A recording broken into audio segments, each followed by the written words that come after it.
Hello friends, എല്ലാവർക്കും നമസ്കാരം. നമ്മുടെ ഇഷ്ടപരമ്പരയുടെ ഇന്നത്തെ പുതുപുത്തൻ വിശേഷങ്ങളിലേക്ക് ഏവർക്കും സ്വാഗതം. എല്ലാവർക്കും നല്ലൊരു ദിവസമാകട്ടെ എന്ന് ആശംസിച്ചുകൊണ്ട് തന്നെ നമുക്ക് വിശേഷങ്ങളിലേക്ക് കടക്കാട്ടോ. അങ്ങനെ യമുന വിശാലിൻ്റെ പഞ്ചാര വാക്കുകളിൽ മൂക്കും കുത്തി വീഴുകയാണ്. നമുക്ക് ഒരുമിച്ച് പുറത്തേക്കൊക്കെ പോകാം എന്ന് വിശാൽ പറയാണ്. ഞാനില്ല വിശാലെ, എനിക്ക് കോളേജിൽ തന്നെ ഇരിക്കാനാണ് താല്പര്യം. ഓ, അതെന്താ അങ്ങനൊരു സംസാരം? നമ്മൾ ഒരുമിച്ച് മുന്നേയും പോയിട്ടുള്ളതല്ലേ, ഇപ്പം മാത്രം എന്താ നിനക്കൊരു ദേഷ്യം പോലെ? അതിനർത്ഥം എന്നോട് പൂർണ്ണമായിട്ട് ക്ഷമിക്കാൻ നിനക്ക് സാധിച്ചിട്ടില്ല എന്ന് വിശാൽ പറയും. അയ്യോ, അങ്ങനെയൊന്നുമല്ല.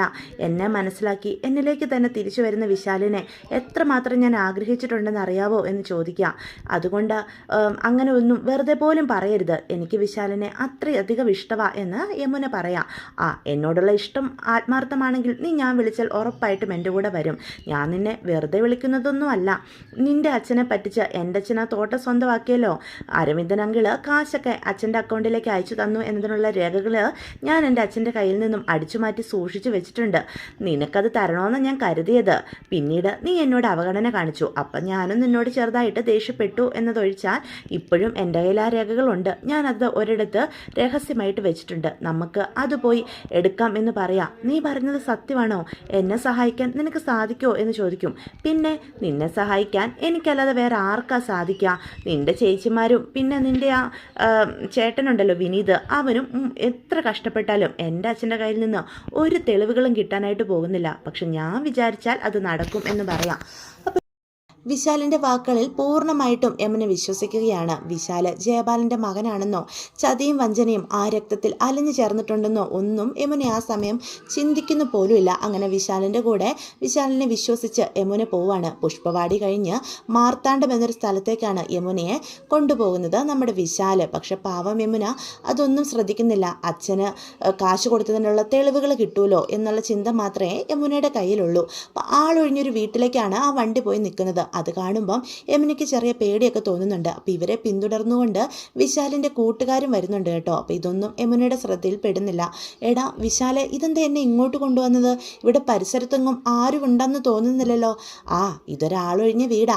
ഈ വീട്ടിലാണ് ഞാൻ ആ രേഖകളൊക്കെ കൊണ്ടുപോയി വെച്ചിരിക്കുന്നത്. താൻ കയറി വാ, നമുക്കത് എടുത്തുകൊണ്ട് പോകാം എന്ന് പറയാൻ കേട്ടോ.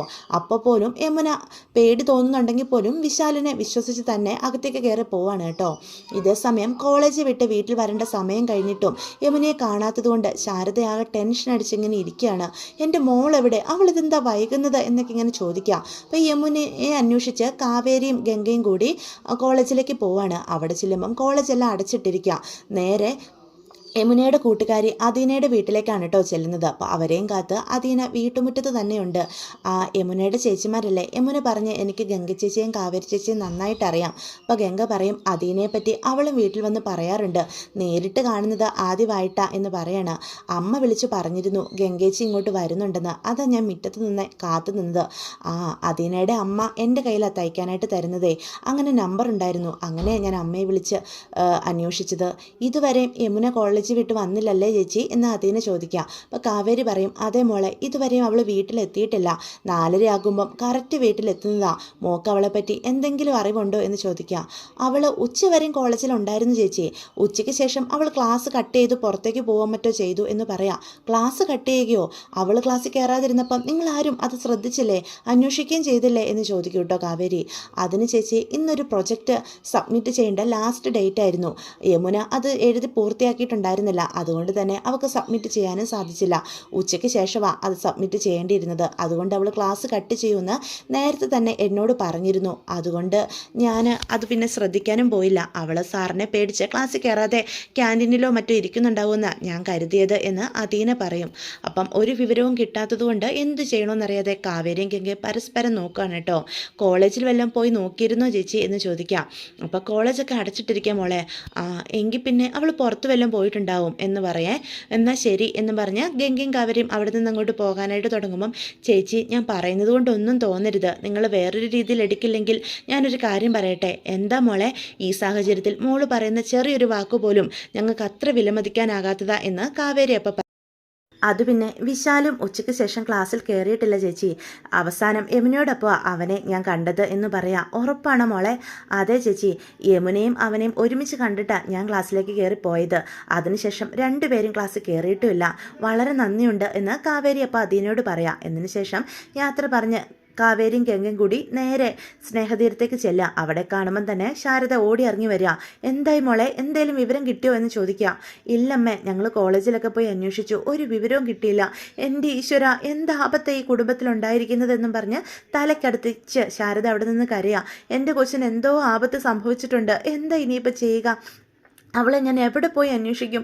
എനിക്ക് എൻ്റെ മോളെ വേണം, അവളില്ലാത്ത ഞാൻ ജീവിച്ചിരിക്കില്ല എന്ന് പറഞ്ഞ് ശാരദ അവിടെ കിടന്ന് കാറി വിളിക്കുകയാണ് കേട്ടോ. അപ്പം രാധമ്മ അടുത്ത് വന്നിട്ട് പറയും, എൻ്റെ പൊന്ന് ശാരദേ, നീ ഒന്ന് അടങ്ങ്. നീ ഇങ്ങനെ കാറി വിളിച്ച് നാട്ടുകാരെ കൂടി അറിയിക്കരുത്. ഒരു പെൺകൊച്ച, അതിൻ്റെ ഭാവി നശിക്കാൻ ഇടവരുത്തരുത് എന്ന് പറയാം. അമ്മേ, ഞാൻ എങ്ങനെ സമാധാനമായിട്ടിരിക്കും? എൻ്റെ കൊച്ച് 4:30 കോളേജ് വിട്ട് വീട്ടിൽ വരുന്നതാ, ഇതുവരെ അവൾ വന്നിട്ടില്ല. അവൾ പിന്നെ എവിടെ പോയി എന്ന് പറയാൻ കേട്ടോ. പെട്ടെന്ന് വിനീത് അങ്ങോട്ട് വരിക. എന്തായി, നിങ്ങൾ രണ്ടുപേരും കോളേജിൽ പോയി അന്വേഷിച്ചോ എന്ന് ഗംഗയോടും കാവേരിയോടും ചോദിക്കും. ഞങ്ങൾ പോയി വിനീതേട്ടാ, കോളേജിൽ ഒരു മനുഷ്യക്കുഞ്ഞു പോലും ഇല്ല എന്ന് ഗംഗ പറയാണ്. പിന്നെ ഞങ്ങൾ അവളുടെ കൂട്ടുകാരി അദീന, ആ കുട്ടിയുടെ വീട്ടിലും പോയി അന്വേഷിച്ചു. അവളെ ഉച്ചയ്ക്ക് ശേഷം ക്ലാസ്സിൽ കയറിയിട്ടില്ലെന്ന് ആ പെൺകുട്ടി പറഞ്ഞത്. അത് കേൾക്കുമ്പോഴത്തേക്കും ശാരദ നെഞ്ച് തട്ടിച്ച് കരയോ. ഉച്ചയ്ക്ക് ശേഷം ക്ലാസ്സിൽ കയറിയിട്ടില്ലെന്നോ? പിന്നെ അവളിത് എവിടെ പോയി? എൻ്റെ കൊച്ചിന് എന്തോ ആപത്ത് സംഭവിച്ചിട്ടുണ്ട് എന്ന് പറയാം. പെട്ടെന്ന് നമ്മുടെ ഗംഗയോട് കാവേരി ചോദിക്കും, എൻ്റെ പൊന്നു ചേച്ചി, അമ്മയോട് ഇതിപ്പം അമ്മയുടെ കേൾക്കെ പറയേണ്ട വല്ല കാര്യം ഉണ്ടായിരുന്നോ? പറയാതെ പിന്നെ എന്ത് ചെയ്യാൻ പറ്റുമോടി? അമ്മയും കാര്യങ്ങളൊക്കെ അറിയട്ടെ എന്ന് അപ്പോൾ ഗംഗ പറയാൻ കേട്ടോ. അപ്പോൾ വിനീത് ശാരദയുടെ മുന്നിലേക്ക് കയറി നിന്നിട്ട് പറയും, അമ്മായി ഇങ്ങനെ സങ്കടപ്പെടലേ, നമുക്ക് വഴിയുണ്ടാക്കാം. എൻ്റെ മോള്, അവളെ എനിക്ക് നഷ്ടപ്പെടുവോ? ഞാൻ പിന്നെ ജീവിച്ചിരിക്കില്ല എന്നും പറഞ്ഞ് കരയാം. അപ്പം കാവേരി പറയും, അമ്മ ഇങ്ങനെ കരയല്ലേ, നമുക്ക് സമാധാനം ഉണ്ടാക്കാം, ഞങ്ങളൊക്കെ ഇല്ലേ, അവളെ ഞങ്ങൾ എങ്ങനെയെങ്കിലും കണ്ടെത്തിയിരിക്കും, അവള് ഒരു അബദ്ധം ഉണ്ടാകില്ല എന്ന് പറയണേ.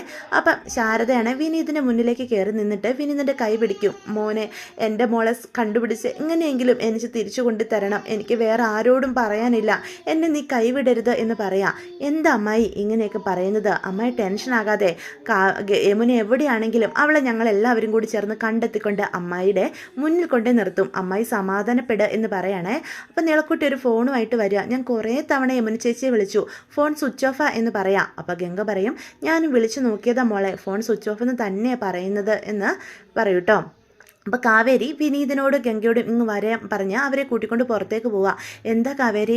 അത് പിന്നെ എനിക്കും ഗംഗച്ചിക്കും ഒരു വിവരം കിട്ടിയിട്ടുണ്ട്. ആ വിശാലില്ലേ, ജയബാലൻ്റെ അസുരവിത്ത്, അവനെയും ഉച്ചയ്ക്ക് ശേഷം കോളേജിൽ കണ്ടിട്ടില്ലെന്നാ കൂട്ടുകാരി പറഞ്ഞത് എന്ന് പറയാം. അതെയോ? അങ്ങനെയാണെങ്കിൽ വിശാലാകുമോ ഇനി യമുനയുടെ തിരോധാനത്തിന് പിന്നിൽ എന്ന് വിനീത് ചോദിക്കുക. എനിക്ക് സംശയമുണ്ട്, അവരുടെ വീട്ടിൽ പോയി ഒന്ന് അന്വേഷിച്ചാൽ അവനവിടെ ഉണ്ടെന്നുള്ള വിവരം കിട്ടുമല്ലോ എന്ന് പറയാൻ കേട്ടോ കാവേരി. അപ്പോൾ ഗംഗ പറയും, നമുക്കാദ്യം അവനെ ഒന്ന് ഫോൺ വിളിച്ച് നോക്കാം എന്ന് പറയണേ.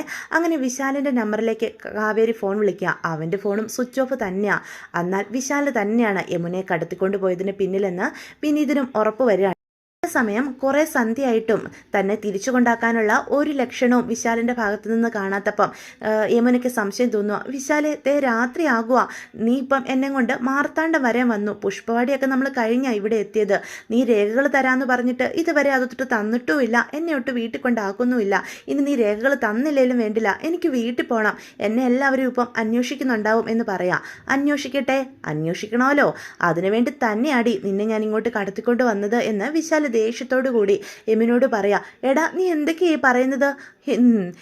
അല്ല, നിന്റെ പ്രിയപ്പെട്ട പ്രണേതാവല്ലേ ഞാൻ, എന്നെ നീ സംശയിക്കരുത് യമുനെ എന്ന് പെട്ടെന്ന് സ്വരം മാറ്റിക്കൊണ്ട് വിശാല് പറയാ. വിശാലെ, നിന്റെ വട്ടുകൾ മാറ്റ്, എന്നെ നീ വീട്ടിൽ കൊണ്ടാക്ക്. വീട്ടിൽ കൊണ്ടാക്കാനോ? ഇത്രയും കഷ്ടപ്പെട്ട് നിന്നെ ഇവിടെ എത്തിച്ചിരിക്കുന്നത് വീട്ടിൽ കൊണ്ടാക്കാനാണെന്ന് നീ കരുതിയോടി എന്ന് ചോദിക്കാം. എൻ്റെ അച്ഛൻ കഷ്ടപ്പെട്ട് നിന്റെ അച്ഛനെ പറ്റിച്ച് ആ തോട്ടം സ്വന്തമാക്കിയിട്ടുണ്ടെങ്കിൽ അച്ഛൻ്റെ മകൻ എന്ന നിലയിൽ അത് കാത്തു സൂക്ഷിക്കേണ്ടത് എൻ്റെ കടമയല്ലേടി. അതിന് നിന്നെ കയ്യിലേക്കൊക്കെ അത് തിരിച്ചേൽപ്പിച്ച് തരാനേ ഞാൻ ജയബാലൻ്റെ മകൻ അല്ലാതിരിക്കണം. എനിക്ക് ഈ ലോകത്ത് ഏറ്റവും വലുത് എൻ്റെ അച്ഛനാടി. എൻ്റെ അച്ഛനെ ധിക്കരിച്ച് ഒന്നും ഞാൻ ചെയ്യില്ല. എൻ്റെ അച്ഛനേക്കാൾ വലുതായിട്ട് എനിക്കൊന്നും ഇല്ലതാനും എന്ന് പറയാം. ദേ വിശാലെ, നിന്നെ വിശ്വസിച്ച ഞാൻ ഇങ്ങോട്ട് നിൻ്റെ കൂടെ വന്നത്, എന്നിട്ട് നീ എന്തൊക്കെയാ പറയുന്നത്? നിന്നോട് ആരാടി എന്നെ വിശ്വസിക്കാൻ പറഞ്ഞത്? ഞാൻ 2 പഞ്ചാര വാക്ക് പറഞ്ഞപ്പം എൻ്റെ പിന്നാലെ വാലും ചുരുട്ടി വന്നവളല്ലേടി നീ. അല്ലെങ്കിലും നിൻ്റെ വീട്ടിലുള്ളവന്മാർ എല്ലാം ഇതേപോലെ തന്നെയാണ്. ആണുങ്ങളൊന്ന് ചിരിച്ചു കാട്ടിയാൽ എല്ലാവരും ആണുങ്ങളുടെ പിന്നാലെ നടക്കും വാലാട്ടി പട്ടികളെ പോലെ എന്ന് പറയാ. ദേ വിശാലെ, അനാവശ്യം പറഞ്ഞാലുണ്ടല്ലോ നീ എന്ത് ചെയ്യൂടി? നിനക്കൊരു പുല്ലും ചെയ്യാൻ പറ്റില്ല. ഈ ചുറ്റും ഒരു മനുഷ്യക്കുഞ്ഞു പോലും ഇല്ല. ഇതേ എൻ്റെ താവളവാ. എന്നെ മറികടന്നുകൊണ്ട് നീ ഇവിടുന്ന് രക്ഷപ്പെടുന്നത് എനിക്കൊന്ന് കാണണോടി എന്ന് പറയാ. അപ്പം യമുന അവിടെ നിന്ന് കരയുക. താൻ ശരിക്കും പെട്ടുപോയി എന്ന് യമുനയ്ക്ക് ബോധ്യപ്പെടുക. വിശാലെ പ്ലീസ് എന്നെ ഒന്ന് കൊണ്ടാക്കിത്താ, എന്നെ ഒന്ന് വീട്ടിലെത്തിച്ചാൽ മതി. നിന്നെ വീട്ടിലെത്തിക്കാൻ പോയിട്ട് അതിനെപ്പറ്റി ഞാൻ ചിന്തിക്കുന്നു പോലുമില്ല. നിന്റെ വീട്ടുകാർ നിന്നെ കാണാതെ നട്ടം തിരിയണം. അത് തന്നെയാണ് ഞാൻ ആഗ്രഹിക്കുന്നത് എന്ന് വിശാല് പറയണം. എന്നിട്ട് യമുനെ ഒരു റൂമിലേക്ക് കൊണ്ട് തള്ളിയിടും. എന്തായി കാണിക്കുന്നതെന്ന് ചോദിക്കുക. അടങ്ങി ഒതുങ്ങി ശബ്ദം ഉണ്ടാക്കാതെ ഇവിടെ കിടന്നോണം, അല്ലാതെ രക്ഷപ്പെടണം, ഇവിടുന്ന് ചാടിപ്പോകണം എന്ന് വല്ല ചിന്ത മനസ്സിലേക്ക് വന്നാലുണ്ടല്ലോ ഈ വിശാൽ ആരാണെന്ന് എൻ്റെ പൊന്നു യമുന അറിയും എന്ന് പറയണം. നീ ഇത്ര വലിയൊരു ചതിയനായിരുന്നോ എന്ന് ചോദിക്കുക. അതെ, ഞാൻ ചതിയൻ തന്നെയാ. എന്തേ, നിനക്ക് സംശയമുണ്ടോ എന്ന് ചോദിച്ചിട്ട് ദേഷ്യപ്പെട്ടുകൊണ്ട് അവൾക്കിട്ടൊരു തള്ളും കൂടി കൊടുത്തിട്ട് വിശാൽ അവിടെ നിന്ന് അങ്ങ് ഇറങ്ങി പോവാണേ. ഇതേ സമയം ജയപാലൻ്റെ വീട്ടിൽ പ്രവീണയെ ജയപാല വിളിക്കുക. എന്താ ഏട്ടാ ഈ കിടന്ന് വിളിച്ചു പോകുന്നേ? എടി എൻ്റെ ഫോൺ അവിടെ കുത്തിയിട്ടിട്ടുണ്ട്, അതിങ്ങെടുത്തേ എന്ന് പറയാം. ദാ ഫോൺ എന്ന് പറഞ്ഞ് പ്രവീണ ഫോൺ കൊണ്ടു കൊടുക്കുക. അല്ല, വിശാൽ തന്നെ വിളിക്കുകയോ മറ്റോ ചെയ്തിരുന്നോ? ആ, അവൻ എന്നെ വിളിച്ചിരുന്നു. അവൻ രാഗിണിയുടെ അടുത്തുണ്ട്. ചിലപ്പം ഇന്നവിടെ തങ്ങും, നാളെ വരത്തുള്ളൂ എന്നാ പറഞ്ഞത്. അതെയോ? ഓ, ആങ്ങളെയും പെങ്ങളും കൂടി ഇന്ന് ആഘോഷിക്കാനാണോ തീരുമാനിച്ചിരിക്കുന്നതെന്ന് ചോദിക്കുക. എനിക്കൊന്നും അറിയില്ല എന്ന് പറയാൻ കേട്ടോ. പെട്ടെന്നാണ് ഒരു കോളിമ്പലടിക്കുന്ന ശബ്ദം കേൾക്കുന്നത്. പ്രവീണ പോയി നോക്കുമ്പോൾ നമ്മുടെ കാവേരിയും വിനീതും ഗംഗയും അവിടെ നിൽക്കുന്നത്. നിങ്ങൾ എന്താ ഇവിടെ എന്ന് പ്രവീണ ചോദിക്കുക. അപ്പം അങ്ങോട്ട് ജയപാലനും വരിക. നിങ്ങൾ എന്തിനാ എൻ്റെ വീട്ടിലേക്ക് കയറി വന്നത് എന്ന് ജയപാലൻ ശബ്ദം ഉയർത്തി നോക്കുക. അയ്യോ, ജയപാലൻ്റെ സാറിൻ്റെ വീട് അതോടുകൂടി എടുത്തുകൊണ്ട് പോകാനായിട്ട് വന്നതൊന്നുമല്ല, നിങ്ങളുടെ പുന്നാര മകൻ വിശാൽ ഇവിടെ ഉണ്ടോ എന്ന് അറിയാനായിട്ട് വന്നതാ എന്ന് കാവേരി പറയൂട്ടോ. അല്ല, ഞങ്ങളെ കണ്ടപ്പോൾ സാറിന് എന്താ ഒരു പേടി എന്ന് ചോദിക്കുകയാണേ കാവേരി. പിന്നെ നിങ്ങളെപ്പോലെയുള്ള പീറപ്പൊടികളെ കണ്ടിട്ട് പേടിക്കാനേ ഈ ജയപാലൻ ഒന്നും കൂടി ജനിക്കണം എന്ന് പറയാ. നീയൊക്കെ എൻ്റെ മുന്നിൽ വെറും പുല്ലാടി എന്ന് പറയാൻ കേട്ടോ. അത് കേൾക്കുന്ന വിനീത് പറയും, പുല്ലും വേണ്ടി വന്നാൽ അപകടകാരികളായി മാറുന്ന സമയമൊക്കെ ഉണ്ടായിട്ടുണ്ട് ജീവിതത്തിൽ എന്ന് പറയാം. നീ പോട ചെറുക്ക, ഈ പെമ്പിള്ളാരുടെ പിന്നാലെ ഇങ്ങനെ മണപ്പിച്ച് നടക്കാനല്ലാതെ നിനക്ക് എന്തിനേലും കഴിവുണ്ടോടാ എന്ന് ചോദിക്കുക. അത് കേൾക്കുമ്പോഴത്തേക്കും ജയപാലൻ്റെ ഷർട്ടിന് കുത്തി പിടിക്കാൻ കേട്ടോ വിനീത്. മര്യാദയ്ക്ക് തൻ്റെ മോൻ എവിടെ ഉണ്ടെന്ന് പറഞ്ഞോ, ഇല്ലെങ്കിൽ ഞങ്ങൾ എന്താ ചെയ്യാൻ പോകുന്നതെന്ന് താൻ അറിയും. എന്നെ പേടിപ്പിക്കുന്നോടാ എന്നും പറഞ്ഞ് വിനീതിൻ്റെ കൈ തട്ടി മാറ്റുകയാണ്. എന്നിട്ട് വിനീതിൻ്റെ ഷർട്ടിലും കയറി പിടിക്കാനായിട്ട് തുടങ്ങുക. രണ്ടുപേരും അങ്ങോട്ടും ഇങ്ങോട്ടും ദേഷ്യത്തോടെ നിൽക്കുക. അപ്പോൾ പ്രവീണ പറയും, ദയവ് ചെയ്ത് ഇവിടെ വന്ന് പ്രശ്നം ഉണ്ടാക്കാതെ നിങ്ങളൊന്ന് പോകുന്നുണ്ടോ? പിന്നെ വിശാൽ ഇവിടെ ഇല്ല, അവൻ അവൻ്റെ ചേച്ചി രാഗിണിയുടെ അടുത്തേക്ക് പോയിരിക്കുക ബാംഗ്ലൂരിന്. ഇന്ന് ചിലപ്പം വരുവല്ലെന്നാണ് പറഞ്ഞത്. ദയവ് ചെയ്തൊന്ന് പോകുന്നുണ്ടോ എന്ന് പറഞ്ഞ് ഒരു വിധത്തിൽ ഗംഗയും കൂട്ടരെയും അവിടുന്ന് ഇറക്കി വിടുകയാണ് കേട്ടോ. അപ്പോൾ കാവേരിക്ക് ബോധ്യപ്പെടുകയാണ്, കണ്ടോ നമ്മളിവിടെ വന്നപ്പോൾ തന്നെ ജയപാലന് ഒരു പതർച്ച ഉണ്ടായിരുന്നു. അതുമാത്രമല്ല വിശാലിന് ഇവിടെ കാണാനുമില്ല. അവൻ കള്ളം പറഞ്ഞ ബാംഗ്ലൂർക്ക് പോയിരിക്കുന്നത്. അതിനർത്ഥം അവനെ യമുനയുടെ തിരോധാനത്തിന് പിന്നിൽ അവൻ തന്നെയാണ്. യമുനയെ കടത്തിക്കൊണ്ട് പോയിട്ട് വീട്ടിൽ അവൻ കള്ളം പറയാനാണ് സാധ്യത എന്ന് പറയാൻ കേട്ടോ. അങ്ങനെ എല്ലാവർക്കും യമുനയെ കൊണ്ടുപോയിരിക്കുന്നത് വിശാലാണെന്ന് ബോധ്യപ്പെടുക. ഇനി നമ്മൾ എന്താ ചെയ്യുക, എവിടെയാണെന്ന് വെച്ചാൽ തരിക എന്ന് ഗംഗ വിനീതിനോട് ചോദിക്കുക. എനിക്കൊരു എത്തും പിടിയും കിട്ടുന്നില്ല. നമുക്ക് ഈ നാട് മുഴുവനും നോക്കാം, അല്ലാതെ എന്ത് ചെയ്യാനായിട്ട് പറ്റും? പോലീസ് സ്റ്റേഷനിൽ കൊണ്ട് ഒരു പരാതിയും കൊടുക്കാം എന്ന് പറയണേ. അപ്പോൾ ഗംഗ പറയും, പോലീസ് സ്റ്റേഷനിൽ പരാതിയൊക്കെ കൊടുത്തു കഴിഞ്ഞാൽ എല്ലാവരും അറിയില്ലേ വിനീതേട്ട എന്ന് ചോദിക്കും. അങ്ങനെ നമ്മുടെ കാവേരിയും വിനീതും ഗംഗയും കൂടി അവർക്കറിയാവുന്ന എല്ലാ സ്ഥലത്തും പോയി യമുനയെ അന്വേഷിക്കുന്നുണ്ട്. അവിടെയൊന്നും യമുനയോ വിശാലിനെയോ ചെന്നു എന്ന് സംബന്ധിക്കുന്ന ഒരു തെളിവുകളും അവർക്ക് ലഭിക്കുന്നില്ല. അവസാനം നമ്മുടെ വിനീത് പറയും, നമുക്ക് പോലീസ് സ്റ്റേഷനിൽ കൊണ്ട് ഒരു പരാതി കൊടുത്താലോ എന്ന് പറയണേ. അപ്പം ഗംഗ അതിനോട് എതിർപ്പ് കാണിക്കുന്നുണ്ടെങ്കിലും കാവേരി പറയും, ചേച്ചി അതല്ലാതെ വേറെ വഴിയൊന്നുമില്ല, നമ്മൾ എവിടെയാണെന്ന് വെച്ചാൽ അന്വേഷിക്കുന്നത്, നമുക്കറിയാവുന്ന എല്ലാ സ്ഥലത്തും നമ്മൾ അന്വേഷിച്ചില്ലേ എന്ന് ചോദിക്കുകയാണ് കേട്ടോ. അങ്ങനെ അവസാനം അവർ പോലീസ് സ്റ്റേഷനിൽ കൊണ്ട് പരാതി കൊടുക്കാനായിട്ട് തന്നെ തീരുമാനിക്കുകയാണ് കേട്ടോ. അങ്ങനെ പരാതിയൊക്കെ കൊടുക്കുമ്പോഴും പോലീസുകാരും അതിന് വേണ്ട സീരിയസ്നെസ് ഒന്നും എടുക്കുന്നില്ല. മറ്റൊന്നുമല്ല, ഒരു പെൺകുട്ടിയെ കാണാതായി എന്നറിയുമ്പം ആദ്യം തന്നെ അവരുടെയൊക്കെ ചിന്ത പോകുന്നത് ഇഷ്ടക്കാരൻ്റെ കൂടെ പോയി എന്നുള്ള രീതിയിലാണ് കേട്ടോ. അത് കേൾക്കുമ്പം കാവേരിക്ക് നല്ല ദേഷ്യം വരുന്നുണ്ട്. പക്ഷേ നമ്മുടെ ഗംഗ അടക്കി പിടിക്കും. അങ്ങനെ അവർ പരാതിയൊക്കെ കൊടുത്ത് പുറത്തേക്ക് വരുമ്പം തന്നെ രാത്രി ആകുന്നുണ്ട്. എന്നിട്ടും അവരവരെ വീണ്ടും പോലീസുകാർ അന്വേഷിക്കും എന്നുള്ള വിശ്വാസമൊന്നും അവിടെ നിന്ന് ലഭിക്കാത്തത് കൊണ്ട് തന്നെ നമ്മുടെ കാവേരിയും വിനീതും ഗംഗയും കൂടി തന്നെ പല സ്ഥലത്തും അന്വേഷിക്കുന്നുണ്ട് കേട്ടോ. എന്നിട്ട് അവരാണെങ്കിൽ വരുന്ന വണ്ടികൾക്കൊക്കെ കൈ കാണിക്കുകയും ഒക്കെ ചെയ്യുന്നുണ്ട്, എന്തെങ്കിലും വിവരം കിട്ടുമോ എന്നറിയാനായിട്ട്. പെട്ടെന്നാണ് ഒരു വണ്ടി അവിടെ നിൽക്കുന്നത്. അപ്പം നിർത്തി കഴിയുമ്പോഴാണ് കാവേരി അതിനകത്ത് ആരാണ് എന്ന് ശ്രദ്ധിച്ചു നോക്കുന്നത്. മറ്റാരുമല്ല, നിവിന. ഇത്രയൊക്കെ നടന്നെങ്കിൽ പോലും നിവിൻ്റെ സഹായത്തിനായിട്ട് വിനീത് നിവിനെ വിളിക്കുകയോ കാവേരി വിളിക്കുകയോ ഒന്നും ചെയ്തിട്ടില്ല കേട്ടോ. കാരണം രാജേശ്വരി വന്ന അത്രയേറെ പ്രശ്നങ്ങൾ ഉണ്ടാക്കിയതുകൊണ്ട് തന്നെ ഇനി തങ്ങളുടെ ഒരു പ്രശ്നത്തിലും നിവിനെ ഉൾപ്പെടുത്താൻ അവരാരും ആഗ്രഹിക്കുന്നില്ല. ഇതേസമയം നിവിനാണെങ്കിൽ അവരുടെ നിൽപ്പും മട്ടും ഭാവമൊക്കെ കാണുമ്പം തന്നെ കാര്യങ്ങളൊക്കെ മനസ്സിലായിട്ടുണ്ട്. കാരണം യമുനെ കാണാനില്ല എന്നുള്ള കാര്യം നിവിൻ അറിഞ്ഞിട്ടുണ്ടായിരുന്നു കേട്ടോ. എന്താ യമുനയെ പല സ്ഥലത്തും പോയി അന്വേഷിച്ചിട്ടും ഒരു വിവരവും കിട്ടിയില്ലല്ലേ എന്ന് നിവിൻ ചോദിക്കും. ഇത്രയൊക്കെ ഉണ്ടായിട്ട് എന്നോടൊരു വാക്ക് പറയാൻ ബ്രോയ്ക്ക് പോലും തോന്നിയില്ലല്ലോ എന്ന് ചോദിക്കാം. അപ്പം വിനീത് പറയും, വെറുതെ എന്തിനാടാ നിന്നെ കൂടി ബുദ്ധിമുട്ടിപ്പിക്കുന്നത് എന്ന് കരുതിയാ പറയാതിരുന്നത്. ഓ, എന്നെ ബുദ്ധിമുട്ടിപ്പിക്കുമെന്ന് കരുതിയ സമയത്ത് ഒരു വാക്ക് എന്നോട് പറഞ്ഞിരുന്നെങ്കിൽ എന്നെക്കൊണ്ട് ചെയ്യാൻ പറ്റുന്ന എന്തെങ്കിലും ഞാനും ചെയ്യുമായിരുന്നില്ലേ? നിങ്ങൾ എന്നോട് പറഞ്ഞില്ലെങ്കിലും നിങ്ങളുടെ കുടുംബത്തിലൊരു പ്രശ്നം ഉണ്ടാകുമ്പോൾ ഞാൻ മനസാക്ഷി എന്നുണ്ടല്ലോ, അതറിഞ്ഞു കേട്ട് എന്തെങ്കിലും ചെയ്യണമല്ലോ എന്ന് പറയണേ. അപ്പോൾ വിനീത് ചോദിക്കും, എന്താടാ നിനക്ക് എന്തെങ്കിലും വിവരം കിട്ടിയോ യമുനെ കാണാതായിട്ടും സംബന്ധിച്ച് എന്ന് ചോദിക്കാം. എൻ്റെ കൂട്ടുകാരൻ്റെ വീടിൻ്റെ അടുത്തുള്ള CCTV വിഷ്വൽസിൽ നിന്ന് വിശാലിനൊപ്പം ഒരു പെൺകുട്ടി പോകുന്നത് കാണാനിടയായിട്ടുണ്ട്. അത് യമുനയാണോ എന്ന് കറക്റ്റായിട്ട് അറിയത്തില്ല, മോം വ്യക്തമായിട്ടില്ല എന്ന് പറയാം. അപ്പോൾ കാവേരി പെട്ടെന്ന് ചാടി പറയും, അങ്ങനെ ഒന്ന് കിട്ടിയിട്ടുണ്ടെങ്കിൽ അത് ഉറപ്പായിട്ടും യമുന തന്നെയാണ്. കാരണം വിശാലിനെയും അവളെ കാണാതായ നിമിഷം മുതൽ കാണാനില്ല എന്ന് ഞങ്ങൾക്ക് വിവരം കിട്ടിയിട്ടുണ്ട് എന്ന് പറയാം. ഓ, അത്രയൊക്കെ അന്വേഷിച്ച് കണ്ടെത്തിയോ എന്ന് കാവേരിയോടൊപ്പം നിവിൻ ചോദിക്കാം. അപ്പോൾ വിനീത് ഇടയ്ക്ക് കയറിയിട്ട് പറയും, നമുക്കിപ്പം പരസ്പരം തർക്കിക്കാനുള്ള സമയമല്ല, നിനക്കങ്ങനെ എന്തെങ്കിലും വിവരം കിട്ടിയിട്ടുണ്ടെങ്കിൽ അവരേത് ഭാഗത്തേക്കാണ് പോയത് എന്ന് ചോദിക്കാം. അവർ മാർത്താണ്ഡ ഭാഗത്തേക്കാണ് പോയതെന്നാണ് എനിക്കറിയാൻ സാധിച്ചത്. അവിടെ ആ ജയപാലനങ്ങളുണ്ടല്ലോ, അയാൾക്ക് അവിടെ ഒരു ആളൊഴിഞ്ഞ വീടുണ്ട്, മിക്കവാറും അങ്ങോട്ടായിരിക്കും യമുനയുമായിട്ട് വിശാൽ കടന്നു കളഞ്ഞിട്ടുള്ളത് എന്ന് പറയാം. അപ്പോൾ ഇത്രയും വിവരങ്ങൾ ലഭിക്കുമ്പോൾ തന്നെ കാവേരിക്കും ഗംഗയ്ക്കും ആശ്വാസമാവുകയാണ്. ഗംഗ നിവിൻ്റെ മുന്നിലേക്ക് വന്ന് നിൽക്കുക. ഇത്രയും വിവരങ്ങളൊക്കെ പറഞ്ഞ് സഹായിച്ചതിൽ ഒരുപാട് നന്ദിയുണ്ട്, ആ വീട് എവിടെയാണെന്ന് ഒന്ന് കാണിച്ചു തരുമോ എന്ന് ചോദിക്കുകയാണ് കേട്ടോ. പെട്ടെന്ന് വിനീത് പറയും, ഞങ്ങൾ രണ്ടും കൂടി പോയി അന്വേഷിച്ചിട്ട് വരാം എന്ന് പറയാം. അപ്പോൾ കാവേരി പറയും, വേണ്ട, എല്ലാവർക്കും കൂടി പോകാം എന്ന് പറയാണേ. അപ്പോൾ നിവിൻ പറയും, നിങ്ങൾക്കാർക്കും ബുദ്ധിമുട്ടില്ലെങ്കിൽ എൻ്റെ വണ്ടിയിൽ കയറാം, അതല്ല ഇനി വേറെ വണ്ടിയിൽ വരുമെന്നുണ്ടെങ്കിൽ അങ്ങനെ ആയിക്കോട്ടെ എന്ന് പറയാം.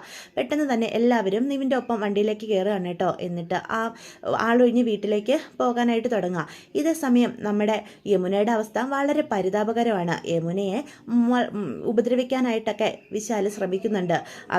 അപ്പം അവൾ പേടിച്ച് വരച്ച് എന്നെ ഒന്നും ചെയ്യില്ലേ വിശാലെ എന്നും പറയും. നിന്നെ ഞാൻ തൊടില്ലടി, അങ്ങനെ ഒരാളായിട്ട് നീ എന്നെ കാണുകയും വേണ്ട. ഈ ജയപാലൻ്റെ മകൾ വിശാലിൻ്റെ പട്ടമഹർഷിയാകാനുള്ള പൂതിയൊക്കെ നീ മനസ്സിൽ നിന്നങ്ങ് എടുത്തു കളഞ്ഞോ. നിന്നെപ്പോലെ ഒരുത്തിയെ തൊട്ട് ഞാൻ എന്തായാലും അശുദ്ധമാകാൻ ഉദ്ദേശിച്ചിട്ടില്ല. കാരണം എന്നെ പോലൊരുത്തനെ വെറുതെ പോലും ആഗ്രഹിക്കാനുള്ള അർഹത പോലും നിനക്കില്ലടി എന്ന് പറയാൻ. എൻ്റെയൊക്കെ സ്റ്റാൻഡേർഡിനെ എൻ്റെ അച്ഛൻ ഏറ്റവും മികച്ചത് എനിക്ക് കൊണ്ടുതരും, അല്ലാതെ നിന്നെപ്പോലെ ഒരുത്തിയെ ഞാൻ വെറുതെ പോലും ആഗ്രഹിക്കുന്നില്ല. അതുകൊണ്ട് നിന്നെ കൈവിരളിൽ പോലും ഞാൻ തൊടുന്ന് എൻ്റെ പൊന്നുമോള് വെറുതെ പോലും പ്രതീക്ഷിക്കേണ്ട എന്ന് പറയണം കേട്ടോ.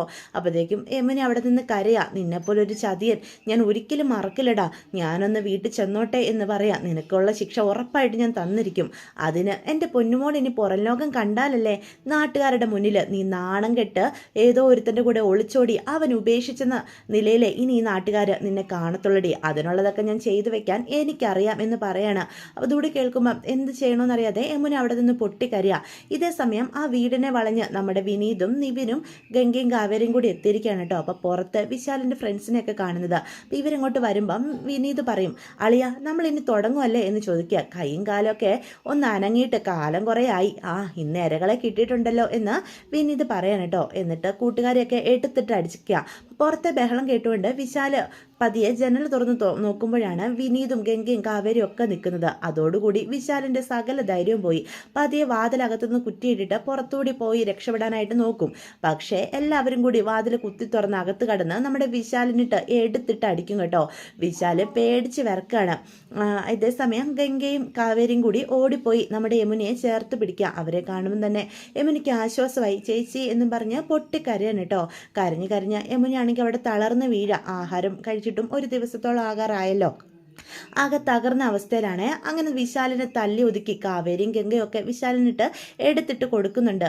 എന്നിട്ട് നമ്മുടെ യമുനയും രക്ഷിച്ചുകൊണ്ട് അവർ വീട്ടിലേക്ക് പോവുക. വിശാലിനുള്ളത് പുറകെ കൊടുക്കുന്നുമുണ്ട് കേട്ടോ. അപ്പോൾ ഇതൊക്കെയാണ് വിശേഷങ്ങൾ. വീഡിയോ ഇഷ്ടപ്പെട്ടുവെങ്കിൽ ചാനൽ സബ്സ്ക്രൈബ് ചെയ്യാൻ മറക്കരുത്, ലൈക്ക് ചെയ്യാനും മറക്കരുത്, നിങ്ങളുടെ അഭിപ്രായങ്ങൾ കമൻറ്റ്സ് വഴി എന്നെ അറിയിക്കാനും മറക്കരുത്. അപ്പോൾ എല്ലാവർക്കും ഗുഡ് ബൈ.